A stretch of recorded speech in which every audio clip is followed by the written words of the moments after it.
नागपुर में film city को सफल बनाने के लिए एक सलाहकार नियुक्त किया जाएगा। रामटेक में 128 एकड़ भूमि फिल्म सिटी के लिए निर्धारित की गई है और 15 दिनों में भूमि हस्तांतरण का प्रस्ताव कलेक्टर को भेजा जाएगा। आशीष शेलार ने रणवीर अलाहाबादिया के कार्यक्रम पर अश्लील संवादों को लेकर जांच की बात की। उन्होंने न्यू इंडिया सहकारी बैंक के मामले में भी कहा कि आरबीआई नियमों के तहत कार्रवाई की गई है और सभी जमाकर्ताओं का पैसा सुरक्षित रहेगा।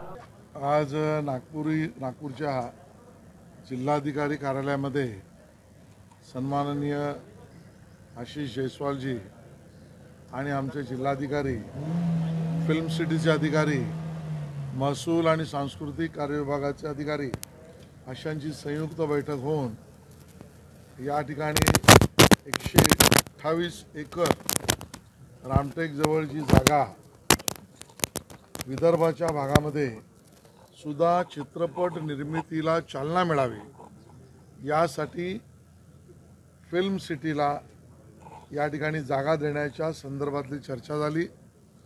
3 निर्णय त्यामध्ये महत्त्वाचे झाले। महसूल विभागाकडून जिल्हाधिकारी, सांस्कृतिक विभागाकडे 128 एकर जागा हस्तांतरित करण्याचा प्रस्ताव 15 दिवसांमध्ये त्या ठिकाणी आता गती दिली जाईल। दुसरं, आपल्याकडे शासन निर्णयानुसार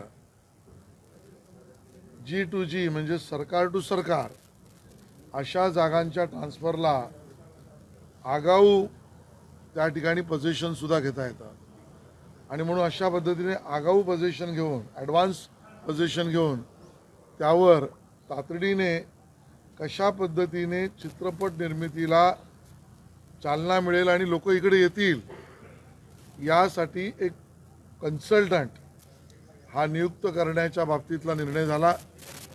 कन्सल्टंटचा रिपोर्ट आल्यानंतर सर्व विदर्भातील स्टेक होल्डर्सना एकत्र करून त्या ठिकाणी त्याच्यावर अंतिम निर्णय होईल आणि या ठिकाणी ही चित्रनगरी विदर्भासाठी उभं राहण्याच्या प्रस्तावाला आज गती मिळाली आणि त्याबद्दलचे निर्णय झाले।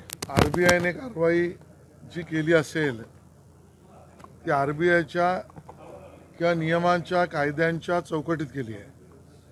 आरबीआयच्या या कारवाईमुळे अजून लोकांचे पैसे सुरक्षित राहावेत याच दृष्टीने ही कारवाई केली आहे। मला वाटतं या विषयामध्ये केंद्र सरकार आणि माननीय मुख्यमंत्री ही चर्चा करून सर्व ठेवीदारांचे पैसे सुरक्षितच राहतील आणि त्यांना त्यांचे पैसे मिळतील या पद्धतीच्या कार्यपद्धतीचा निर्णय करतील।